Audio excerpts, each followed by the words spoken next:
nothing in my life could have happened and got me where I'm at if those little things didn't happen. Yeah. All the way up to the guy Mike that I was talking about. He had a show on A&E, and he's one of the reasons we had our TV show on HGTV. But I remember being in Salt Lake City with him, and I borrowed money from him for the flips because he lent me a lot. And I remember sitting there at the Cheesecake Factory right at the downtown mall, and I said to Mike, Mike, how do you lend all this money? I knew he had money, but I just wanted to know. And he says, well, I lend it from my own bank. And I sat back and I'm like, dude, you got a bank? I'm like, why are we in Cheesecake? Let's go to the bank, dude. Like, come on, let's go, man. And he's like, no, I don't have a bank. I have I set up my own banking system. And I'm like, what's going on, everybody? Welcome back to another episode of the show. Today, I am sitting down with a buddy of mine, Chris Naugle. Chris, what's up, dude? Welcome. Thanks, man. Honored and privileged to be here. So I know that we're going to go probably a lot of different directions with this conversation. I want to start with where I always start, which is context. Take us back to 12-year-old, 13-year-old Chris Naugle. What was life like for you? Where'd you grow up? What were your parents like? What were your goals at the time? Yeah, I grew up like a lot of other people. It was a lower middle class family, a little 700 square foot, 2-bedroom house. So my mom was an influential part in my life, and not having money, what we did a lot is I was a dreamer. When I wanted something, we couldn't just go buy it. Sure. So I drew it and I would fixate on it. I would literally probably dream about things. And funniest thing, and you know this, but all those things happened. Bridge the gap between like 14, 15, early high school to professional snowboarding. So it's a carry on right from there. So it went from BMX to skateboarding. And then from there, my best friend Jack one day brought over a snowboard. Yeah. And we had it in the garage and I was just hopping around on it. I'll never forget one day Jack, we had no money to go to the resort. Jack was going to the resort. I wasn't. I was going up the hill.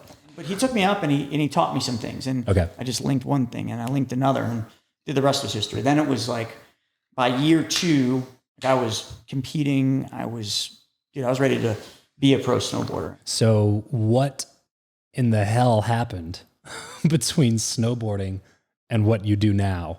And how did those, well, all right. So, how did that follow into what you do now? Stores. I was snowboarding professional. I was living the perfect life. Like it was literally a dream. And I look back at that and I'm just like, they couldn't have gotten any better.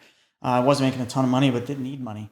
And I remember driving to my new store in Orchard Park and I heard about a plane hitting a tower on the drive to work. And I remember thinking, oh, wow, it must have been a small little Cessna. And then we learned, truly that it was 9/11. Yeah. So when I got to work that day, things were weird, but just a couple months later, the recession had kicked in and my business had dropped tremendously. And I needed to get a job. Now, you've kind of laid it out. I didn't have much on my resume, one page. Sure. So when I put it out, nobody called me, but I got some calls and they were Wall Street firms.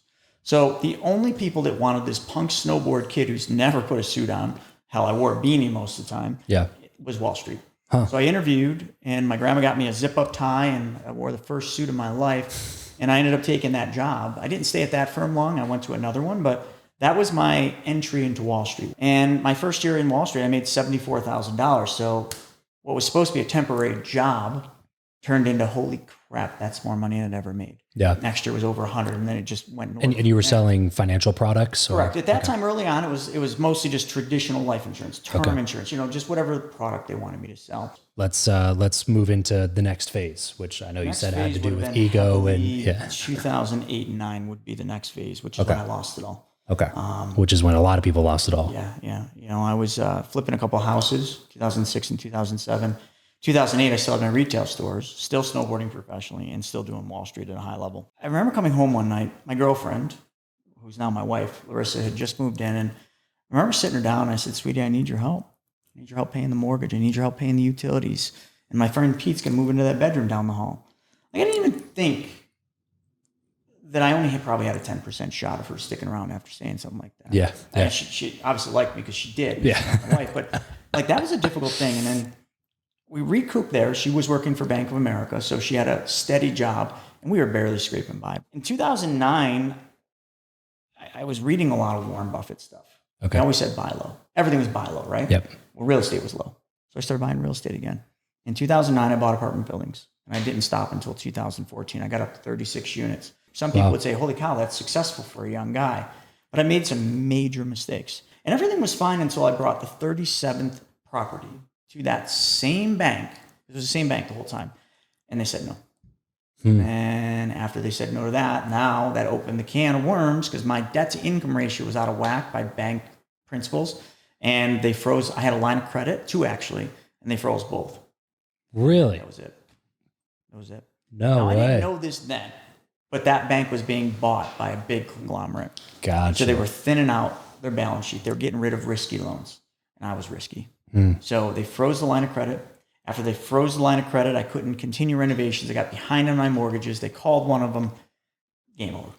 I remember sitting there. Larissa was leaving me, and I listed my bed, my dressers, everything in my bedroom. I listed it on Craigslist. And I remember the guy coming and walking my bed out and staring at an empty bedroom, realizing I had it. And I just lost it all. Yeah.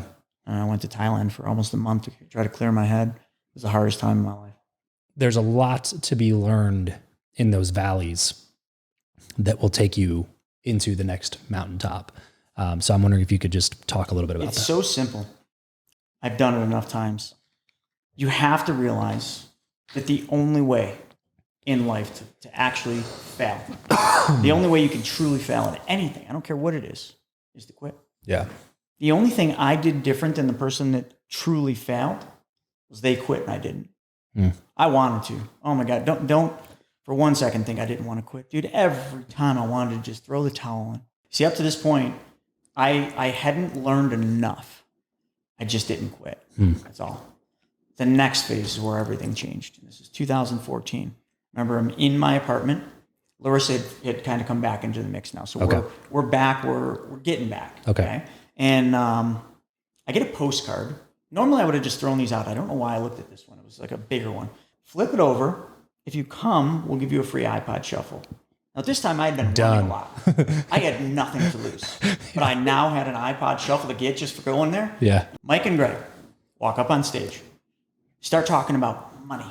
Right out of the hole. Now remember, I'm the Wall Street guy, so I perk up on, wait, what?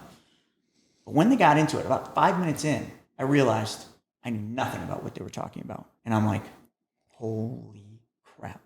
And I remember before Greg got off stage, he said, the ultimate in real estate is being the bank. It's the first time I'd ever heard this in my life. No concept of what he was talking about, but it was the first time I'd heard that. I rushed to the back. It was 1995 or something like that for this next level. Swiped my card, which I didn't have this money. Larissa was pissed I bet. when I told her. But she wasn't so much pissed that I spent $2,000. Yeah. That was part of it. She's like, that's your problem. She was pissed because she had to go to Rochester, take a day off from Bank of America, which her father was her manager, and she had to go to this thing with me because I paid for both of them without asking.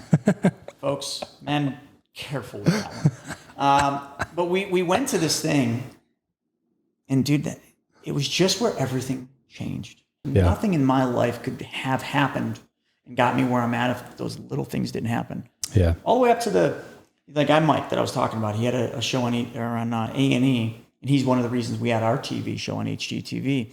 But I remember being in Salt Lake City with him, and I borrowed money from him for the flips because he lent me a lot. And I remember sitting there at Cheesecake Factory right at the downtown mall, and I said to Mike, Mike, how do you lend all this money? I knew he had money, but I just wanted to know. And he says, well, I lend it from my own bank. And I sat back and I'm like, dude, you got a bank? I'm like, why are we in Cheesecake? Let's go to the bank, dude. Like, come on, let's go, man. And he's like, no, I don't have a bank.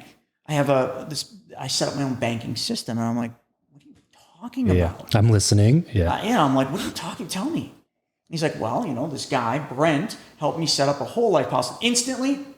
I don't even think he got it out of his mouth. Whole life policy. Yeah. From somebody that sold term. It was just like I had that ring in my ear and I didn't hear anything else he said. So he went on to tell me about this. And the thing he said that got me over my hump is he says, most people don't know how to do this. And he says it requires Brent, he kept referring to this guy Brent, to take a reduction in his commission. And that reduction is the amount of money that I have to use that in a normal whole life you wouldn't. So he gave me Brent's number. I called Brent in a hyper panic. Because I was so excited now. And I'm like, Brent, I'm an advisor, blah, blah, blah. He's like, well, there's a 90-minute video you have to watch before we can have a call. But once you watch the video, we'll do a call. And I'm thinking to myself, you son of a bitch, I don't have 90 minutes, dude. Yeah. Like, I'm an advisor. Like, just come on, just get me going on this. Right. So I did watch that video on a Sunday. I took a big cup of coffee thinking this is going to suck. And from that moment, nothing's ever been the same. I have used this banking system that's been around for hundreds of years. Everything I do in my life, every piece of real estate is funded through my bank, which, just for the record, like when I say my bank, and your audience needs to know, it's that stupid specially designed and engineered whole life that I just told you about. Yeah. But it's the concept of what I use it. It's called the infinite banking concept. So I put money in the policy, but I never leave it there.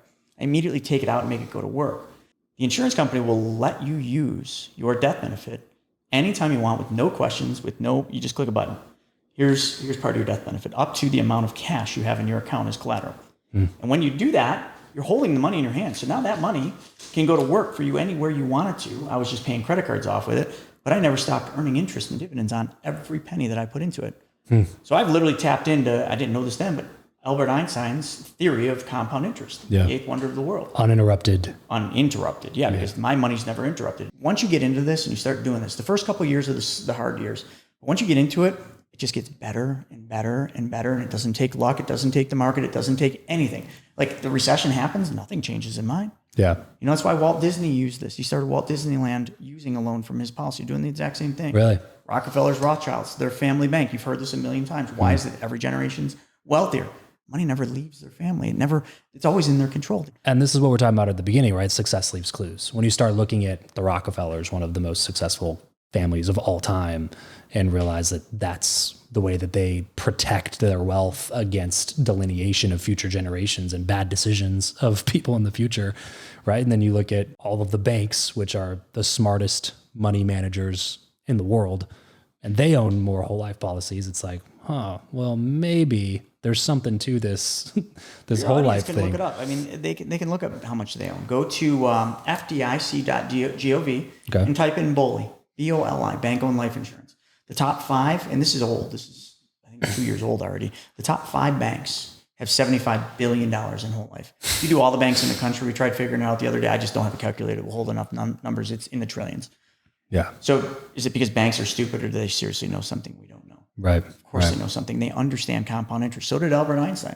So from a personal finance perspective, if somebody's listening to this and they're like, man, I don't really know anything that you're talking about, and there's a lot of terms you're saying that are going over my head, but I got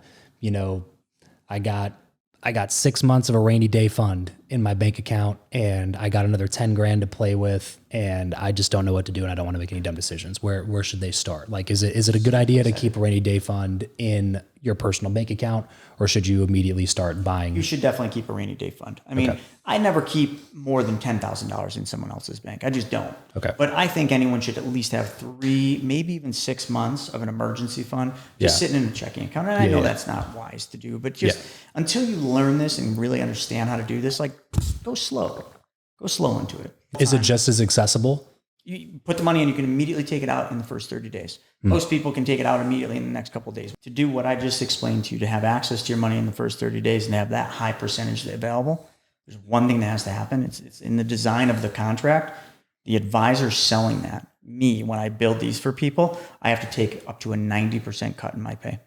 So now why would Wall Street firms or insurance companies train their agents to sell a product that pays their agent force 90% less? And again, when people are like, well, how do I learn this? How did I learn? A 90-minute video that changed my life. Chris Naugle, Naugle.com. ChrisNaugle.com. So one of the coolest things I'm doing is building the biggest company I've ever built in my life, and it's called Private Money Club. And how it started is when I started getting money, I realized the hardest part was actually making that money go to work for me and having a solid, safe place to move it. Why can't I just have a dating site of people with money that want to make money and people that need money to make money? I just created it. And we've been around for 2 years now, quietly in beta, and I'm launching it to the world October 14th at Sundance Resort. Imagine you're somebody that has money and you want to make money. Swiping left through a bunch of deals. Find one you like, swipe right. It notifies the borrower you brought into a little community to chat, and it walks you through a cohesive process so that you don't screw anything up. And at the end, your money's working for you. You're getting checks in the mailbox every month. The person's out flipping the house, making a bunch of money or doing whatever they're doing. It's an open community. That's what I've created, and I can't wait to launch it October 14th. So chrisnaugle.com, Naugle. And then I know Chris puts out a ton of content, TikTok, Instagram, all over everything. So whatever platform you like to listen to, you like to check out, go check out some of the stuff that Chris has to offer. Dude, thanks for coming on the show, man. This is a lot of fun. Really fun. Thank you so much. Yes, sir.